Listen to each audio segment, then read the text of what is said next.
I had many, I guess, many styles and bands as influences when I was growing up. I think the first proper record I ever bought was Carole King, Tapestry. So I think at a young age I started, listening more to songs and songwriting from the age of about 10. But boy, through my childhood I went through all sorts of bands from, Deep Purple, Led Zeppelin, because I was around when they were. And then moved into some really kind of out there bands at the time, Gentle Giant, Yes, who I guess were a little bit commercial. And then when the Farris brothers got together, we were listening to things like Steely Dan, Little Feat, a lot of sort of funk and all types of music really, which I think is what comes out. Interesting thing about growing up in Australia was back in the 70s and late 60s was there was no radio format to speak of, so we got to listen to everything. So influences when I grew up were Motown, Stevie Wonder, AC/DC, Led Zeppelin, Deep Purple, Free, Queen, other Australian bands like the Saints. I mean, it just basically, the radio stations played everything, including crap pop from the days or interesting pop like Dusty Springfield. So we got to grow up listening to all styles of music. When I was growing up, I'd have to say that the most influential band was the Beatles for me, and mainly Ringo as a drummer. I used to play along to Beatles records when I was a kid, and basically taught myself drums. Yeah, well, Ringo is my most favourite drummer of all time. I think that Ringo's just got a timeless, pop sensibility, and his drumming choices, during the Beatles recordings were just really clever. He wasn't too indulgent, and he really played for the song. And I think that's where I learnt to, just simplify things for the song's sake, and you can always break it out and get, tricky with it if it's, if it's appropriate. The Beatles, I think, was the first band I ever saw was the Beatles. Had an impact on me when we were kids. Actually, the Farris brothers.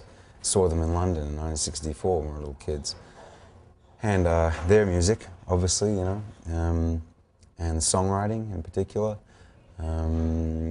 Also because they really were responsible for the translation of, in many ways to me, of rock and roll with the singer-songwriter concept, as opposed to just being a rock and roller. They're also songwriting, and they were morphing things all the time, so they were an important band. But other people too, I liked the kind of nonchalant craziness of the Rolling Stones, and they had a certain panache, and they still do. I also liked a lot of my dad's music as well. He used to play a lot of records.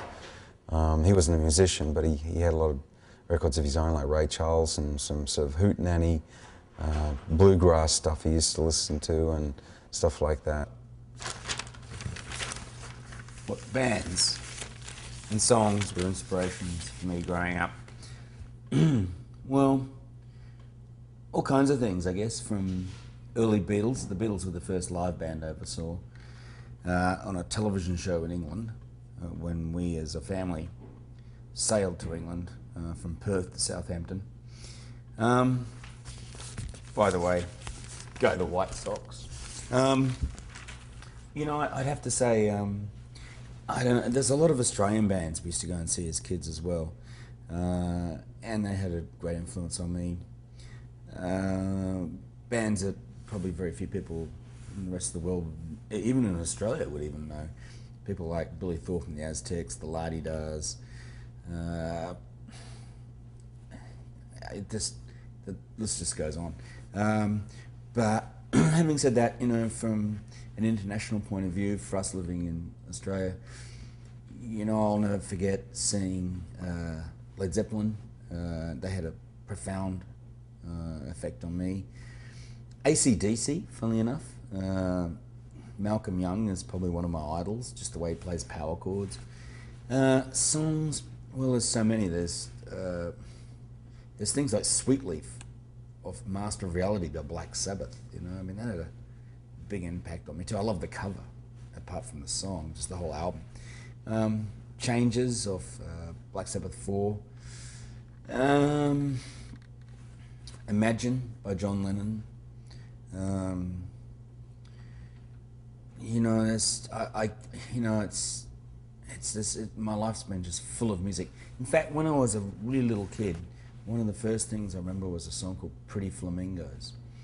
And that was when I started going, I want to listen to a lot more music. All of them. That's it? No, That's it. No, you don't want to expand on that? Okay.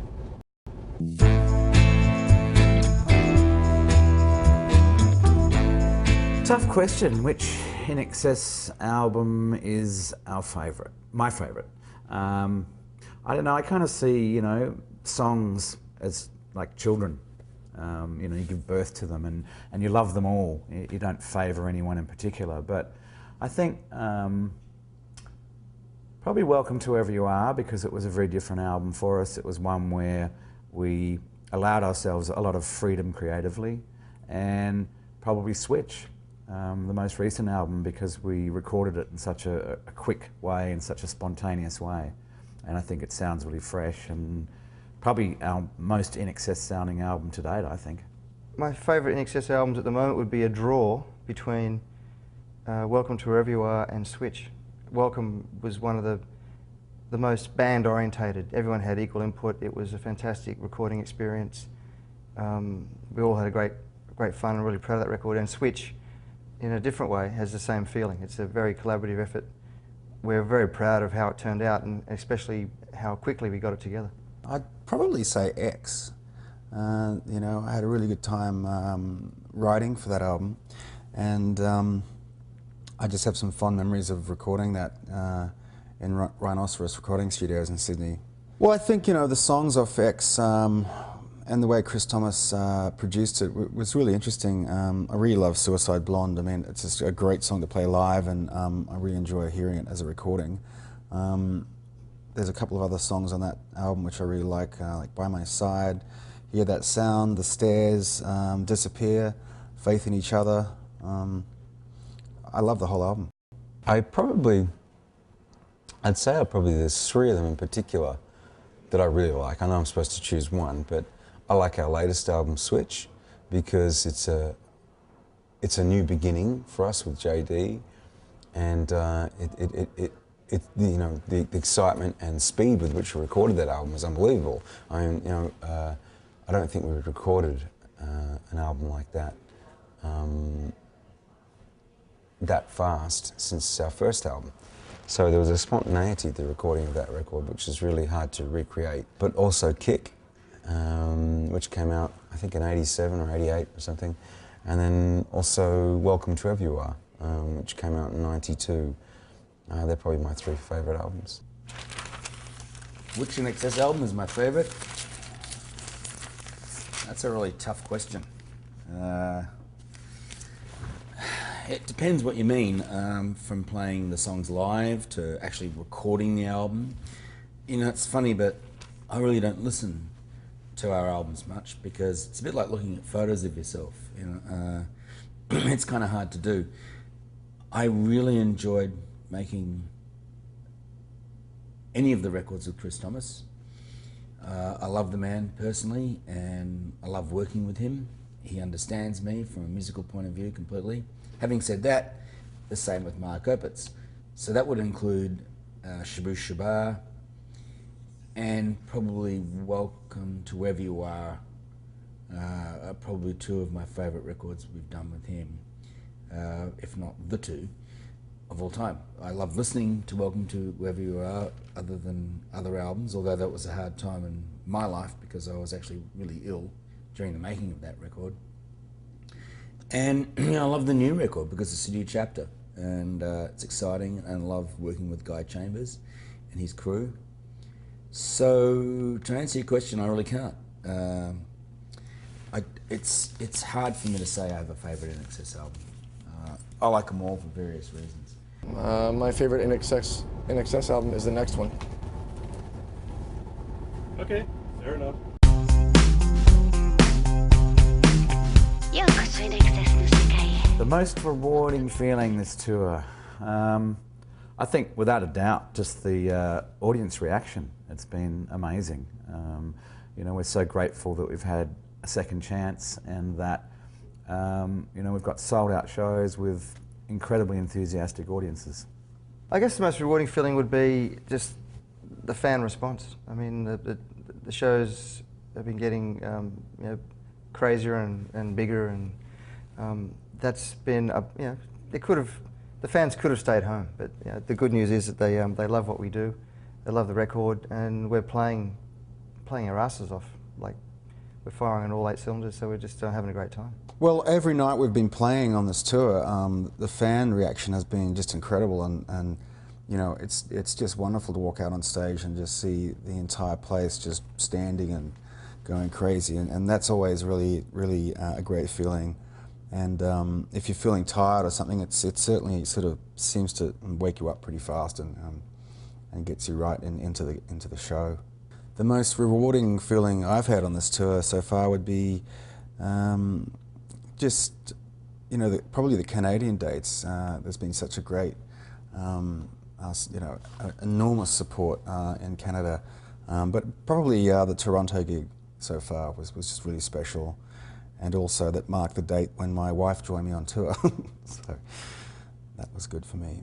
I'd say the most rewarding experience on this tour so far has just been, yeah, the reaction from fans, and you know, they're really, so many people have come up to us and said, so great to see you guys back out touring and playing and writing music again, recording, and you know, they weren't sure at first about JD being a fit with us, and now they really love it, and that's been an overwhelming response from people, which, you know, thank God we have that, you know.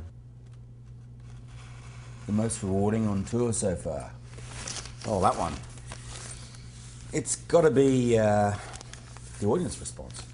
And I suppose if you mean this tour, it's been back in big venues. It's seeing how well we're accepted at the moment. The fans are going ballistic, and how much they have adhered to JD. I suppose we have a lot of new fans through him as well.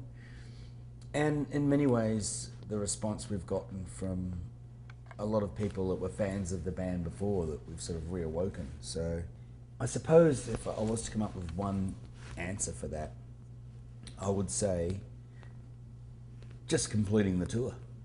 My most rewarding feeling on this tour has been the day I realized that creation is freedom. And in order to understand freedom, you have to understand why a bird doesn't fly. At the devil's party, there's no light from the sun. The song I'd most like to do a video for off Switch would be probably Devil's Party. I think it could lend itself to a really great video, a really kind of, you know, naughty video. I think just kind of a real party, loungy, you know, just everyone sort of lying around, and just very kind of sexy kind of party video, really. You know, in a club or something like that, but sort of not a stand-up and dance club, more of a sort of lounges and lush kind of setting. So at the moment it would be probably Devil's Party, because it's a song, it's a funny song. People haven't been really talking about it as a single, but we just love playing it. The crowd digs it, and now it's slowly started creeping into the back of people's heads that it could be a great single. So we're thinking about doing a video for that, but also Perfect Strangers, Hot Girls. You know, I'd love to do a video for the whole album. It'd be great. It's hard for me to pick one track off the album that I'd be looking forward to doing a video for, but I'd probably have to say Devil's Party, or even Never Let You Go. But I think Devil's Party, we could have a lot of fun with that. There's a few things we could do with Devil's Party. You know, something kind of obvious might be one way to go, but then sometimes it's good to not be so obvious with videos. But we're yet to come up with any sort of firm treatment, so that'll just have to be a surprise if we end up doing one at all. Yeah, there's a couple of them. I think Devil's Party would make a great video track, you know, soundtrack for a video. And I think God's Top 10 would be as well. I think Hungry would be good. And yeah, but I'm very pleased with Afterglow and Pretty Vegas. They came out fantastic, thanks to Scott Duncan. On you, Scott. The track I'm most looking forward to making a video off the new album, it's actually a toss-up for me between 3 songs. One would be Hot Girls, the other would be Devil's Party, and the third would be Never Let You Go. We're currently playing all 3 of those songs live, and I love playing them. And I've sort of ideas for each and every one of them. That's kind of why. But you know, once again, it's hard to pick which one I'd like to do the most. But if I was to be pushed and pressured, I'd have to say Devil's Party. The track I'm most looking forward to doing a video for next off of Switch is Devil's Party. Just because I think it's going to be a real challenge to find a visual interpretation of a boy's imagination.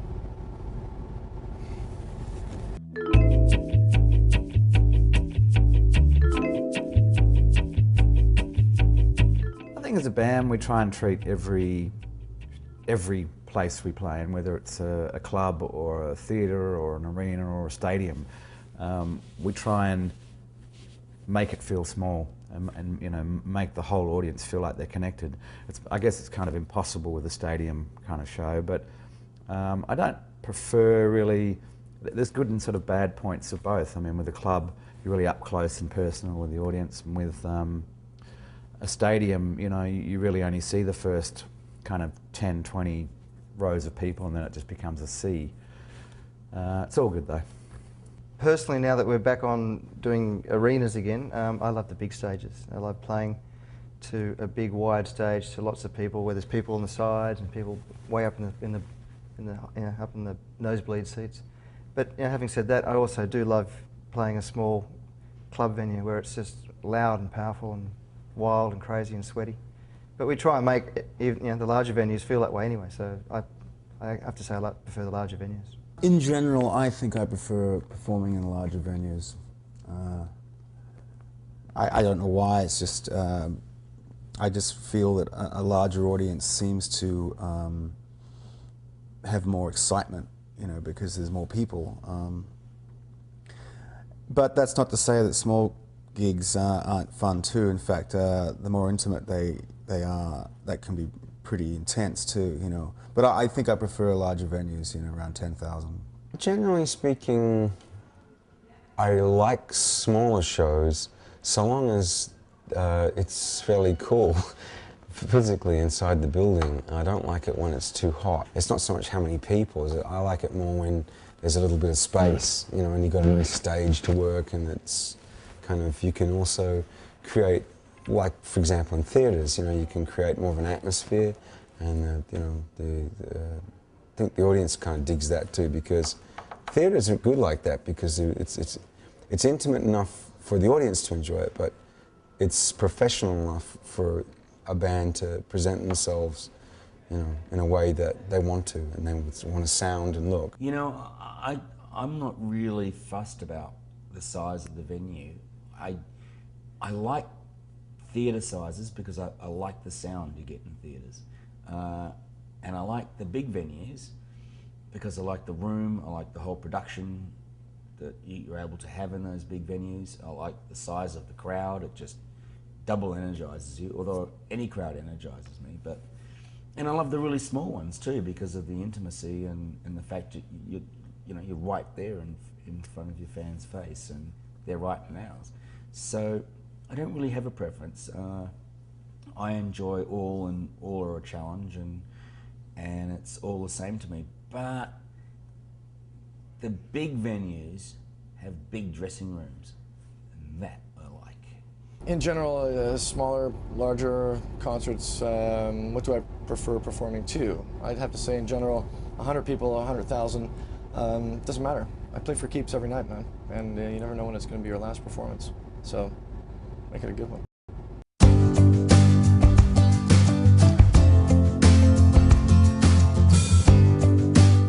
My most hated sounds and my most favourite sounds. I think the worst sound in the world is jackhammers. Probably, you know, construction, which we seem to always get a lot of. You know, when you stay in hotels, there always seems to be construction nearby. That's the pits.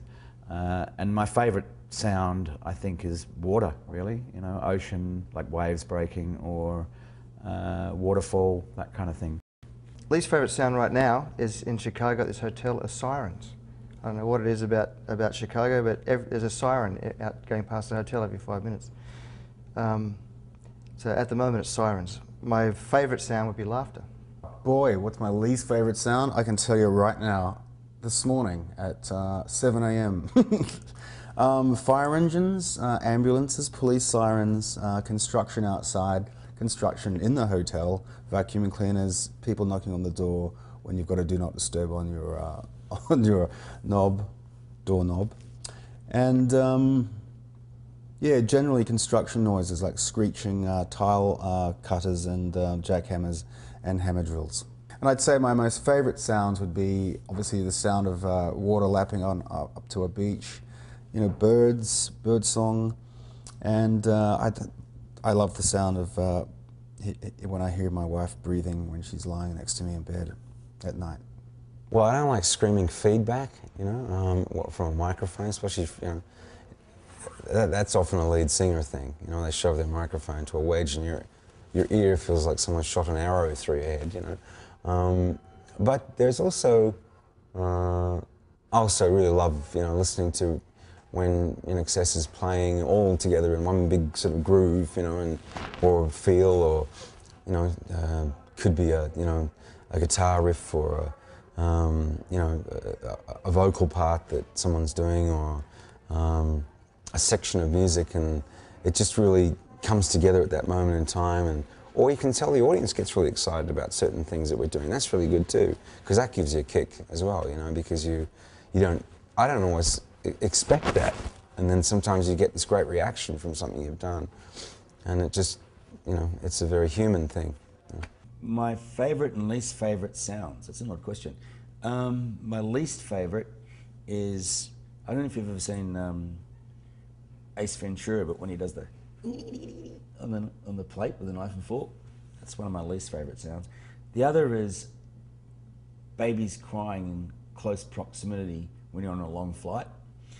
The old nail on the chalkboard, that's another least favourite. I'm not sure if you're talking about band sounds, but if you're standing really close to John and he checks his snare drum and he does the old fire, because he's got some serious momentum going on with that drumstick there. It'll, like, if you're not expecting it, that's heavy.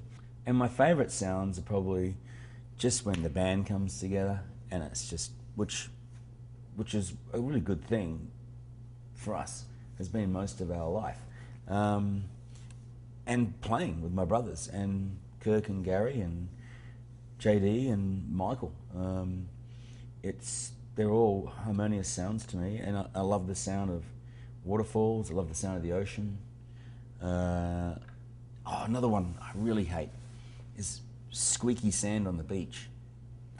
That's probably my least favourite sound of all. Oh, and jackhammers outside your hotel room. My least favorite sound is the sound a face makes when it's being judgmental or deceitful. My most favorite sound is the sound of my grandfather's voice when I'm fortunate enough to be able to have a dream with him in it.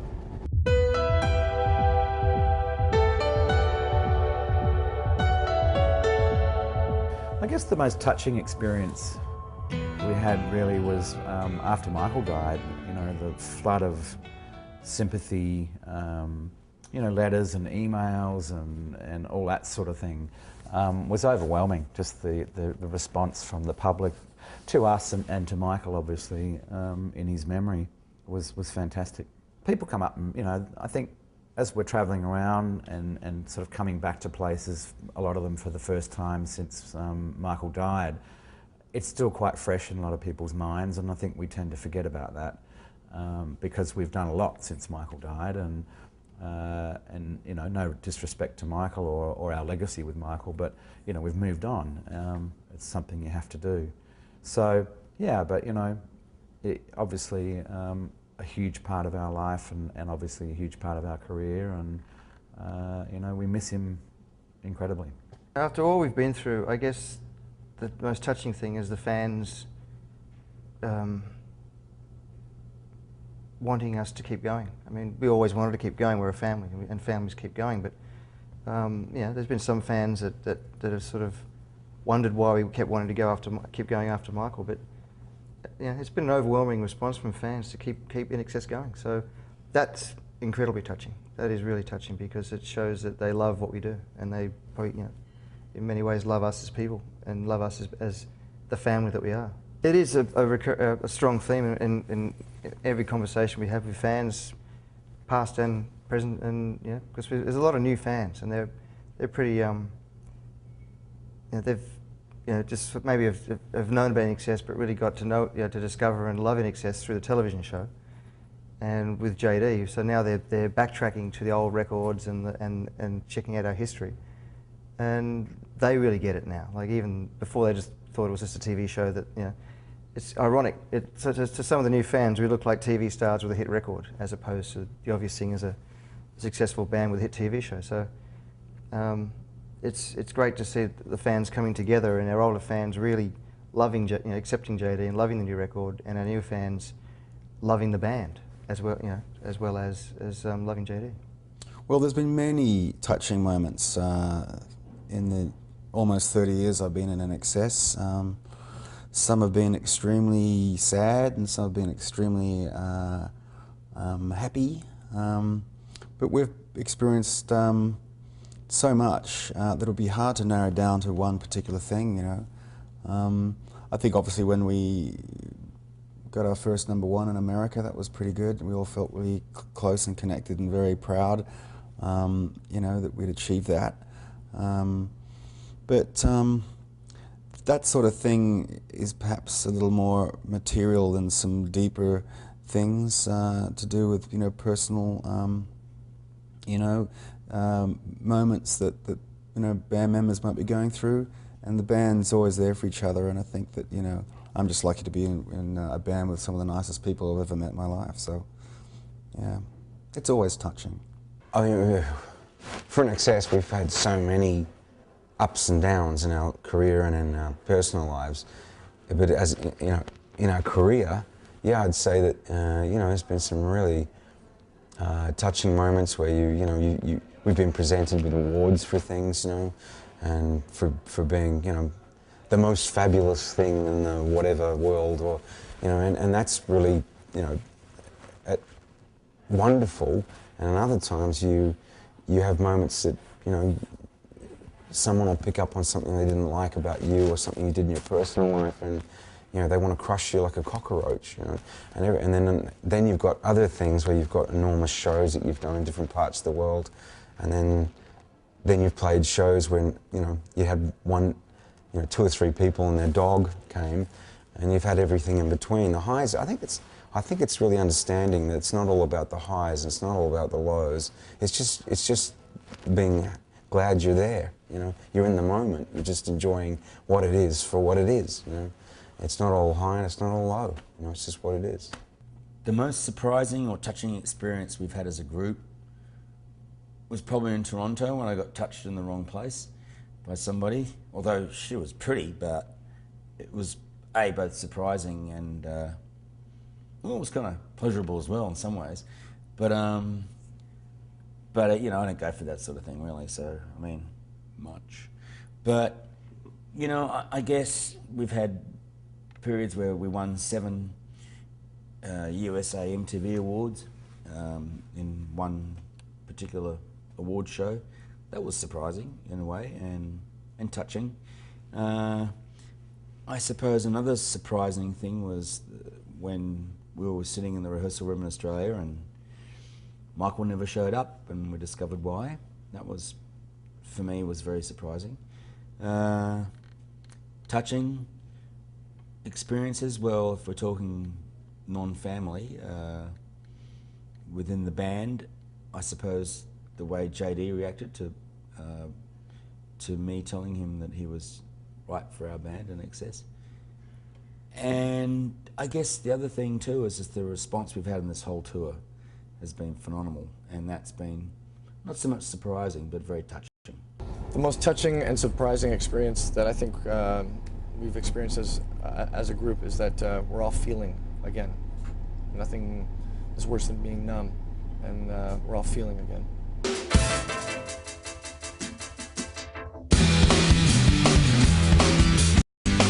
One song that describes my life. I hate these questions. Probably, he works hard for the money. It's an old one, you know, because we work really hard, I think. I don't know if that describes me or the band, really. That'll do. Probably A Long Way to the Top, if you want to rock and roll by AC/DC. That's such a hard question, because if you can, you know, if one song can describe your life, you've got a pretty sad life. But I guess, you know, as professionally, I guess A Long Way to the Top would be the main one.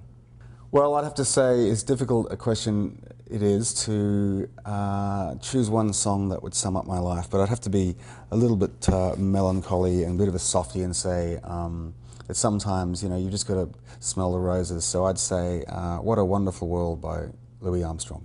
I like Bob Dylan's song Shelter from the Storm. It's one of my favourite as a songwriter.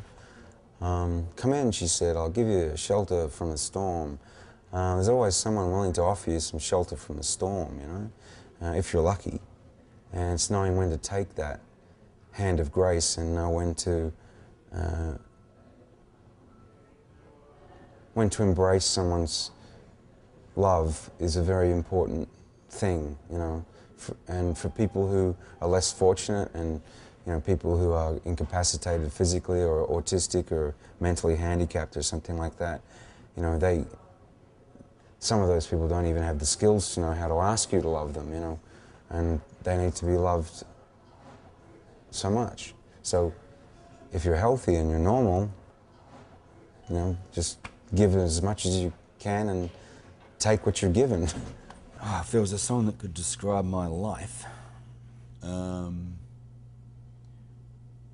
it's A Long Way to the Top, If You Want to Rock and Roll, by AC/DC.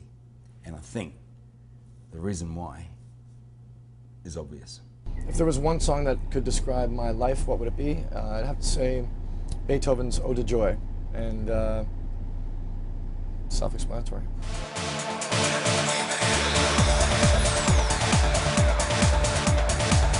I love them all. I've always been a big fan of the remixes, and you know, we started doing them back in the sort of early to mid '80s, really, way before you know, dance music became sort of really big. I don't know. I guess the most recent one, because there's been quite a few recently. Tall Paul did a version of Never Tear Us Apart called Precious Heart, and I met him a couple of times actually. Great guy, and I guess I appreciate that one to a greater extent because he spent weeks on it trying to get the vocal off the track by doing special tricks, when all he had to do was ring us up and say, can I have all the bits of music, and and he would have saved himself about a week of studio time. But I really like that one, and then funnily enough, there was quite a few we did off the X album, which was, you know, really the peak of house music in the UK and across the planet. And I loved Pete Lorimer's version of Bitter Tears. What else? Paul Oakenfold too. He did one of Suicide Blonde, which was fantastic. There's a couple. There's a Lead Station did a remix of What You Need in the 80s, but also anything Fatboy Slim did, anything Norman Cook did. 'Cause he did a few for us. He's just magic, that guy. He is magic. And there's one, unfortunately, he did for one of our songs we couldn't release because he used something from another band that he didn't get clearance for. So, but boy, that was a good remix. But that'll sit in our vaults forever, I'm afraid. I think it was Elegantly Wasted. I'm not sure. But yeah, it's just a simple thing. It was right at the beginning of copyright infringements, and he thought he had clearance for a certain piece of another band's song, and he didn't. And that's the way it goes. You know, I'd have to say that my favourite remix of INXS would be the Rogue Traders, who did a great job on Need You Tonight. And today I still think it's the best one that we've had done. And the Rogue Traders are really cool, so that was a good marriage, that one.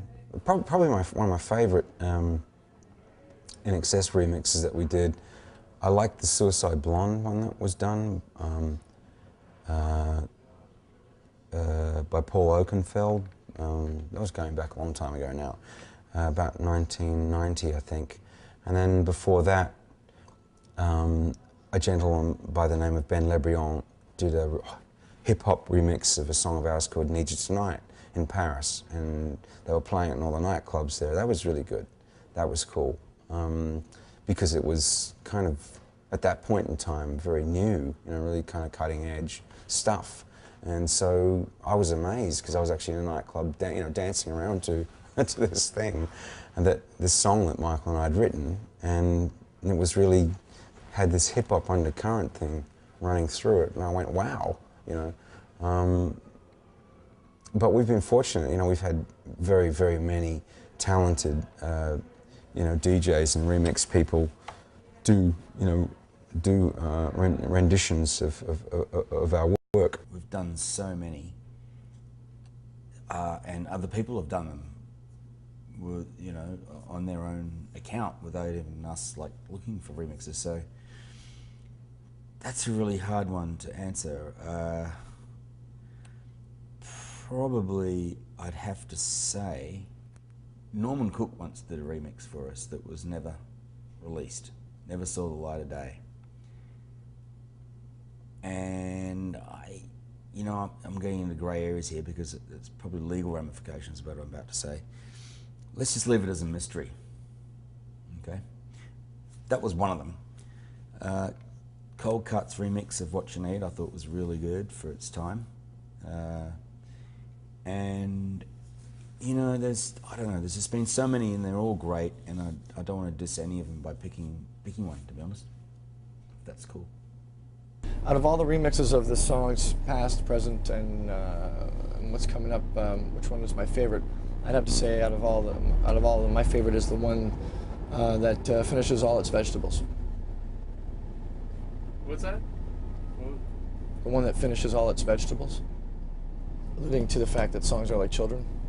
Right. The one that finishes all its vegetables. Okay. So there you go.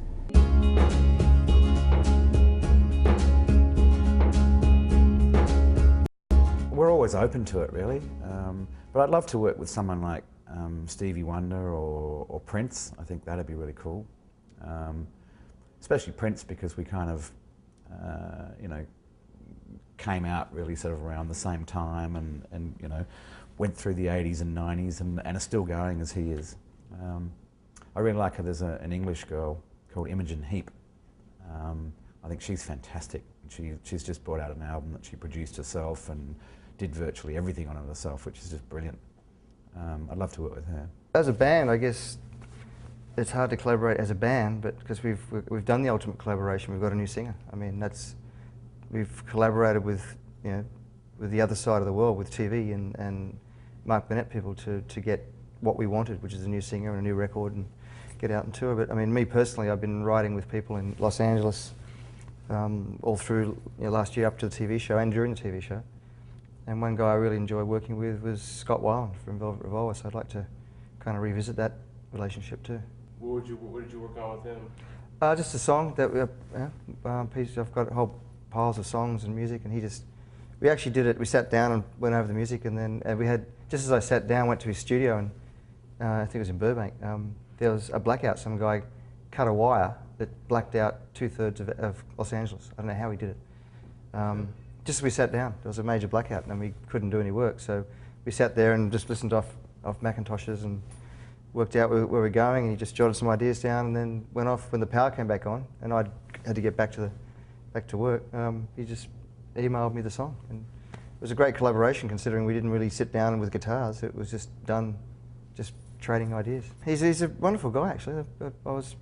I'd never met him, but I'm a big fan. I mean, I love Stone Temple Pilots, and that was fun working with him. Well, you know, there's many artists out there in the world that I'd like to work with. I'd always be very interested to work with Brian Eno. whether or not he'd be interested in working with us, I'm not really sure, but he would be my first pick, someone who's you know, done some extremely innovative styles of music and has inspired me, you know, for years and years. No, I'm just happy to work with INXS and happy to work with the guys. I look forward to do some more songwriting with JD. That's going to be good. I think there's some other artists I really admire, and if I get the opportunity to work with them, that'd be great. I don't go hunting that stuff, and perhaps to my own detriment. You know, from a career point of view, I should probably be a little bit more aggressive about that. But I tend to actually, part of my passion for wanting to write music and to perform it comes from, this is going to sound ironic, comes from also not playing it and not writing. The moments when I'm not writing, I'm not playing, I'm actually are some of my most creative moments, because then I start thinking about music as opposed to performing it, because there's a difference, you know. Yeah, probably. Of course, you know, Aretha Franklin would be awesome. You know, yes and no. I've always kind of had a... Yeah, there are artists that probably no one's heard of that I'd like to collaborate with. There's a band in Australia called Rogue Traders. I really like what they're doing, and I think it'd be kind of cool to collaborate with those guys. Well, a lot of my favourite artists I'd like to collaborate with are dead. But, you know, like, yeah, you know, speaking of that, Mick Jones maybe from The Clash, and Big Auto Dynamite. I'd love to do something with him one day. Maybe Don Was, from a production point of view. Probably, yeah, you know what, I mean, in some ways, you know, I wouldn't mind collaborating with Prince too, if that's his name today. And then there's, you know, Neil Finn and the Finn brothers. You know, I wouldn't mind at some point doing a Farris and Finn brothers thing just called The Brothers. You know, that might be a nice thing to do as well.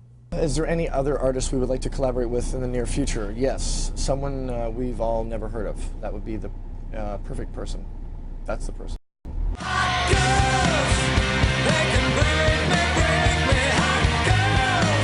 I like to shop at my stylist's place. No, I like New York. I mean, you know, New York's the place where you can just get anything you want. And I love New York for a start.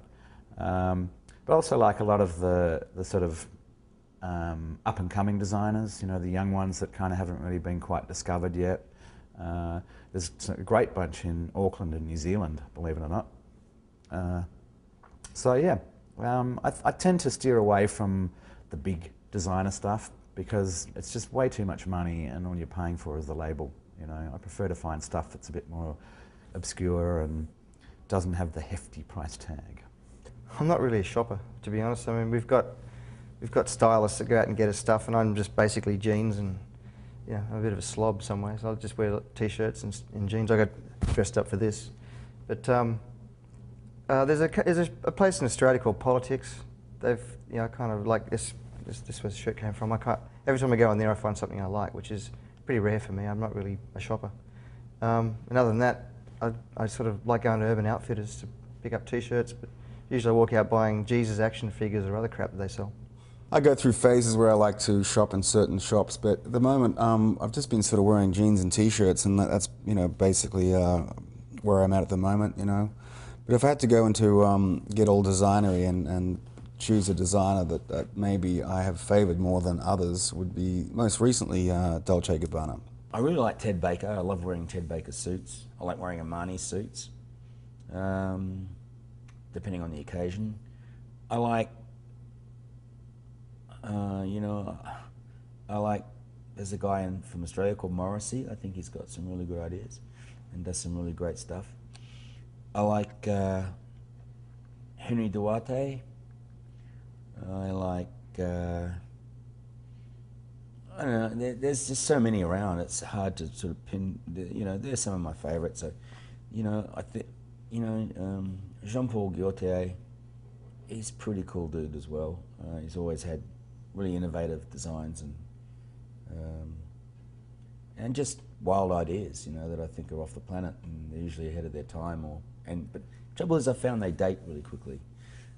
I like, you know, I like this. This is old. You know, I like buying old stuff that's just been worn for years and it's comfortable. And, you know, designers go to a lot of trouble today to make a jacket look like this, whereas this is a genuine 60s jacket. You know, and I have a pair of Polo Ralph Lauren leather jeans or pants, or whatever you want to call them, that are kind of like, I guess they're flares in a way, and they just fit like a glove, and they're just so comfortable to wear and so soft. So, you know, I'm not really a designer junkie, to be honest, you know, but I like what they do, and, you know, I'm more of a designer slut. Do I have any favorite designers or shops, places to shop? Yes, I do, and I'm trying to forget both of them every day.